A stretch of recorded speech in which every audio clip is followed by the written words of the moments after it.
Here we go. Chapter 5. The Spirit Hitherto Unknown. The alchemist worked feverishly day and night with different liquids and solids, which they took to be different forms of water and earth. Yet they completely overlooked air.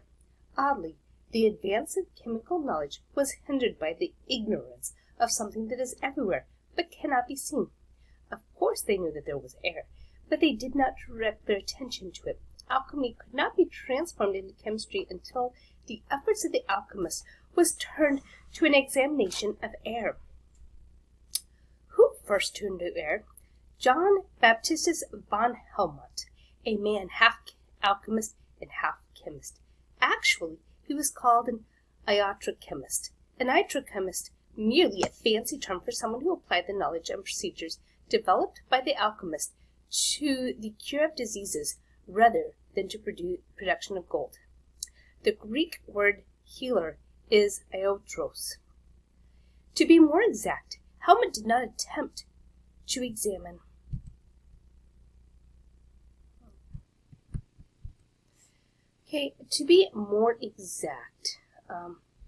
Helmont did not attempt to examine air itself, but discovered gas, which he thought ultimately came from water. In this, he was a bit like the ancient Greek philosopher Thales, who thought everything came from water. In contrast to Thales, Helmont believed that there were two elements, air and water. But like Thales, he thought that everything except the air ultimately came from water. How did he prove that everything came from water? By a very ingenious experiment, an experiment which he carried out in a very careful way. In a large container, Helmont put 200 pounds of earth, which he had first dried out in a furnace. He then planted a willow tree weighing 5 pounds in the dirt. He kept the dirt covered so not even any dust could enter the container. Over the next 5 years, Helmont watered the willow tree using only rainwater or distilled water. At the end of 5 years, he weighed the tree, 169 pounds and 3 ounces. He also dried the dirt. In the furnace again, it weighed just 3 ounces, less than the original 200 pounds. There we have it. The tree must have gained over 164 pounds from the addition of water alone. What else could have caused it? Thales must have been right. As it turns out, neither Thales nor Helmont were right. We shall return to this experiment in a few moments, but first let's witness another in which Helmont discovered gas. Helmont took 62 pounds of charcoal. Charcoal is burned wood, and heated in the open air. He was left with only 1 pound of ash. The rest it escaped as spiritus sylvestri, spirit of wood. He repeated the experiment this time, enclosing the charcoal in a vessel. The escaping gas shattered the vessel, spiritus sylvestri, which means wild spirit, since wild things live in the woods, and this was certainly a wild and powerful spirit. I call this spirit hitherto unknown by the new name of gas, declared Helmont boldly. The word gas he derived from the Greek word chos, which means formless mass. Helmont called the strange spirit a gas because it did not have a shape of its own, nor could he keep it in a container. What exactly did he think gas was then? Formless water, and that will take a bit of explaining. Helmont thought that everything was made out of water, but that water was itself formless. What gives its form? Ferments, he asked. Ferments were something like Aristotle's forms, an organized principle of matter. For Helmont, ferments formed water, indefinite things in nature. If the ferments were destroyed, the water was formless again, and the formless water he called gas. Many of the elements on the periodic table are still called gases, such as hydrogen, oxygen, and nitrogen. Of course, chemists do not now believe in Helmont's ferments, and so do not believe that gases ferment less water. Today we understand gas to be one of the 4 possible states of matter: solid, liquid, gas, and plasma. Water, for example, can exist as a solid when it is frozen, as a liquid, and as a gas when it is boiled. But oxygen, which exists normally as a gas, can also be turned into a liquid. Just cool it to minus 183 Celsius, 183 degrees below the freezing point of water. Plasma, the 4th state, consists of charged gaseous particles, do not naturally exist on Earth except in lightning. But Helmont was not quite seeing things this way. Although he went on to discover and name many different gases, for him all these gases ultimately came from water. The spirit of wood, for example, obviously came from the wood, and as we have already seen him prove, the tree came from water. Therefore, the gas must have come from water. Impeccable logic. Well, rather peccable logic, as it turns out, for one's logic was only as good as one's observations. What was spirit of wood, as we understand it today, that is, the very same gas that made his willow tree grow, carbon dioxide. In his experiment, the carbon in the charcoal combined with oxygen in the air to make carbon dioxide. The volume of the newly created carbon dioxide as a gas was larger than the vessel would allow. Boom! Then his experiment. The willow tree was not just taking in water, but also from the air carbon dioxide, CO2, as well. By a process called photosynthesis, the tree was turning carbon dioxide into sugar that, along with other organic compounds, make up the cells of the tree. It would be closer to the truth to say that the tree was built out of air. Not very much closer, however. But Helmont could not understand either of these things. No one could at the time. Oxygen had not been discovered yet, neither had photosynthesis, nor did he have the kind of containers and instruments that could trap and measure the gases accurately. He would have been very surprised to find that water and air, which he thought were the only two elements, were actually made up of more fundamental elements. He would have been even more surprised to find that water, H2O, comes from two gases, hydrogen and oxygen, rather than the gases came from the water. And so, as with the alchemist, Helmont had the wrong ideas. The gases came from water, yet went about it the right way, by compiling a long list of chemical reactions which produce various gases. But chemistry could not only advance towards the periodic table when air and water were analyzed into their constituent elements, that is, into gas. We're going to continue on to Chapter 6. The atomist returns. Robert Boyle was the 14th child of Richard Boyle, the first Earl of Cork. Cork is a country on the southern coast of Ireland. His father, the Earl, was very rich, and even though his fortune seemed to bop up and down like a cork floating on a choppy sea, Robert was able to inherit a large amount of money. The sons of some rich men often throw away all their money on racehorses or fancy clothes or other frivolous things. Not Robert Boyle. He used his money as a scientist, building his laboratory and buying chemical supplies. He was a passionate scientist indeed. When young Robert was 14 years old, he traveled to Florence, Italy, where he was introduced to the ideas of the great astronomer and mathematician Galileo Galilei, who had just died. While it was the last year of Galileo's life, it was the first year, we might say, of Robert Boyle's scientific life. What did he learn from Galileo's writings, which so ignited his mind? Two things. The first was a new view of nature, a view that was really very old.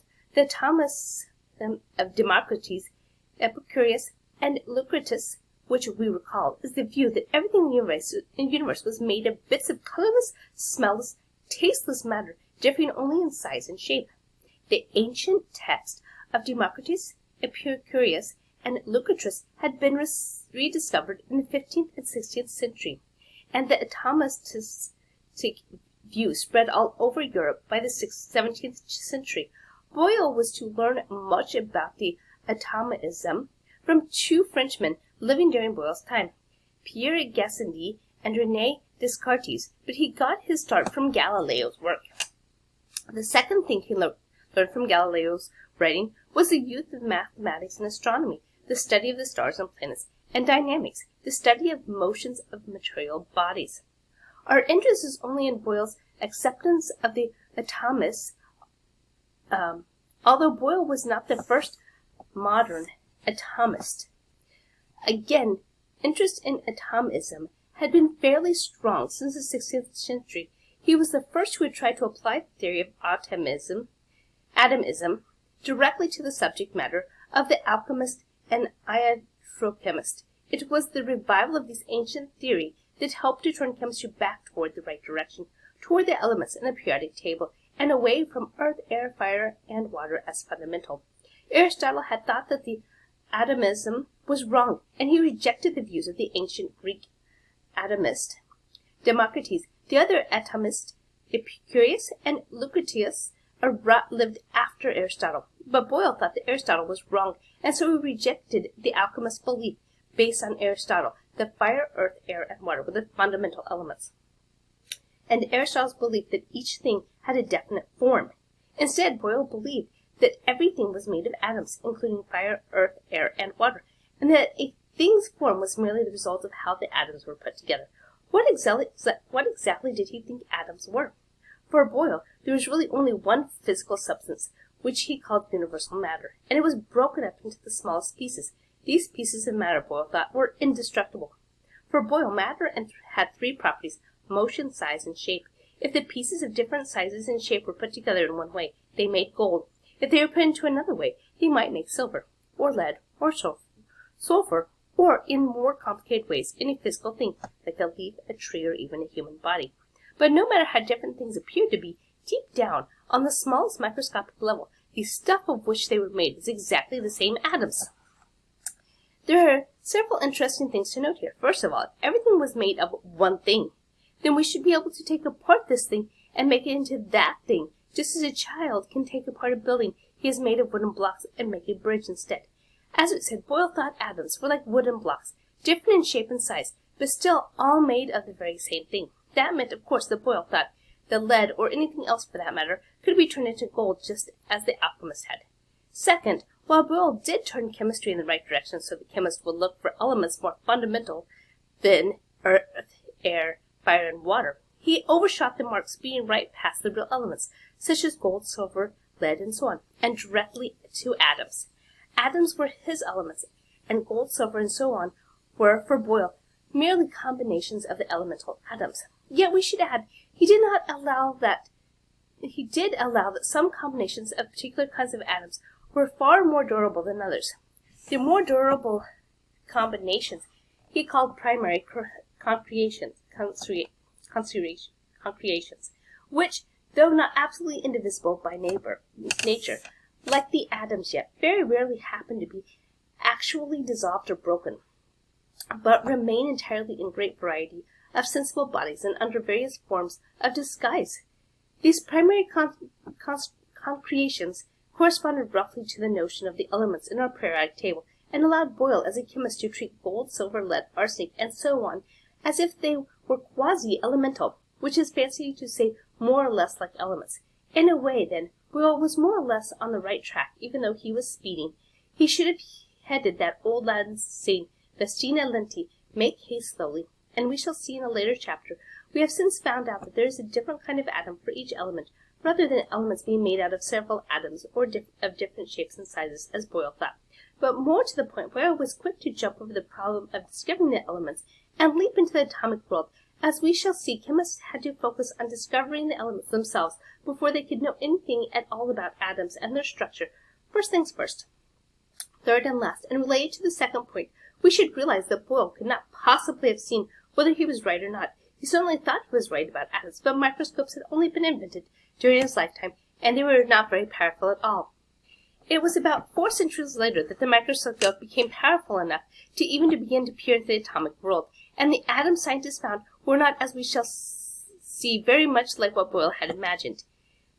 In the meantime, however, chemists could both see and experiment on the elements. If we turn to the theory to practice, we find that Robert Boyle was a very good practical scientist, and he has discovered many wonderful things. For example, the relationship between the pressure and volume of a gas. If you increase the pressure of gas trapped in a container, the volume of the gas, that is, the space it takes up, will decrease proportionally. Boyle found out that, though with many experiments, that the volume of gas is inversely proportional to the pressure. Inversely proportional simply means that as one increases, the other decreases in the same way. The relationship is now called Boyle's law. For example, if you double the pressure, the space which the gas takes up will be half of what it is. If you triple the pressure, the space which the gas takes up will be 1/3 of what it is. If you quadruple the pressure, it will take up 1/4 of the space, of course. He also discovered a way to test for acids and bases, a very important thing for chemists right down to the present day. Before Boyle, the only way to identify an acid was to make sure it's bubbled when a basic, its chemical opposite, was added to it. Okay, we're going to have to stop, and I will add this last slide on the next one, okay?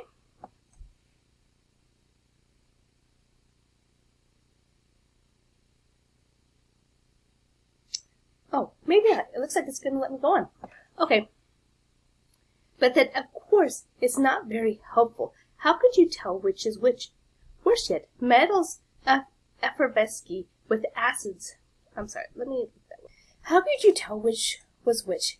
Worse yet, metals effervescence with acids are added to them, and metals are not bases. But Boyle devised a way to tell the difference between an acid and a base. He found that the purple juices of violets, which he got by boiling the petals, turned red if it was dropped into an acid, and blue if it was dropped into a base. You can try the same thing and use the juices of purple cabbage instead, which you can get by boiling several cabbage leaves in 3 to 4 cups of water for about 15 minutes. We recall then in the experiment in the end of chapter 4, vinegar was an acid reacting with baking soda. Baking soda was a base, or alkali, as it is sometimes called. If you put a few drops of purple cabbage juice in some vinegar and a few drops of a solution of baking soda and water, you will find that vinegar turns red and the baking soda turns green. Scientists use this test today, and it is called the litmus test. Litmus paper is soaked in a vegetable dye derived of lichens and then dried. When the paper is dipped in acid, it turns from pink to red, and when dipped in a base, turns blue. Thus, we normally think of a blue as the test color for bases, but as we see from the cabbage juice, different chemicals can cause different test colors. He also did many experiments with the newly invented vacuum pump. In fact, so many that fellow British referred to the vacuum as the vacuum botulinum. When he pumped all the air out of a glass globe, he found that a candle would immediately snuff out, and the smoke of the extinguished candle would fall down instead of rise. He found that a mouse placed in a glass globe would suffocate. He did not know it. He was showing that a candle cannot burn and an animal cannot breathe without oxygen. Boyle also did important experiments showing that when metal is heated in the open air, it gains weight, a process called calcination because of the whitish substance that forms on the metal. Calix is Latin for lime or chalk. Why did it gain weight? Boyle thought that when a metal was heated, igneous corpuscles, the amount that is atoms of fire, were absorbed by the metal. Again, he could not know, but it was actually oxygen from the air that caused the metal to gain weight. He could not know that the oxygen in either case simply because oxygen had not been discovered yet, and the discovery of oxygen was a very difficult thing, as we shall soon see. All right, I'll see you all next week, tomorrow. Bye.